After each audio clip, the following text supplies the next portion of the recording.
Okay ready ready okay শুরু করেন। জাফলং যে আসলেন, আপনাদের জাফলং ভ্রমণ কেমন হলো?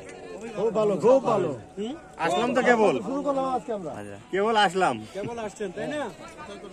কোথায় কোথায় যাবেন আপনারা? এই পর্যন্ত এই যে এখানে আছে জিরো পয়েন্ট, সামনে আছে মায়াবী ঝর্ণা একটু পানি কমে গেছে।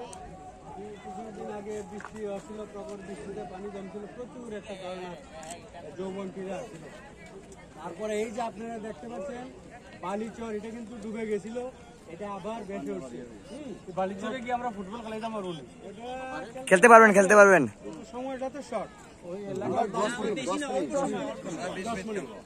তো আমরা যেখানেই যাই না কেন, আমাদের কাজটা হলো কি, আমরা সচেতন থাকবো, নিরাপদে ভ্রমণ করবো। কি যেমন আপনাদের ব্যাগ, মানি ব্যাগ, মোবাইল, কারণ আমরা যখন ওই যে ভ্রমণে আসি সবাই কিন্তু আপনাদের একসাথে সঙ্গী, হয়তো সম্ভবত আপনাদের ক্লাসমেট, নাইলে এসএসসির একটা ব্যাচ, কর্মজীবনের ব্যাচ, ঠিক না?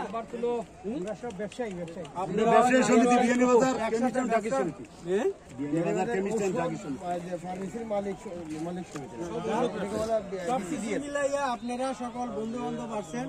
আপনাদের যাতে কোনো জিনিসের ক্ষতি না হয়, কোনো সমস্যা না হয়, এই উদ্যোগে আপনাদের দেখে আমরা আসছি, যাতে আপনাদেরকে একটা বুঝিয়ে ব্রিফ দিতে পারি। ঠিক আছে? জি জি জি, থ্যাংক ইউ থ্যাংক ইউ। আমার সাথে সবাই বলেন, আমরা সবাই থাকবো সচেতন, নিরাপদে করব ভ্রমণ, হয়ে গেছি, ঠিক না? আমরা সবাই থাকবো সচেতন, নিরাপদে করব ভ্রমণ। Thank you. ধন্যবাদ সবাইকে।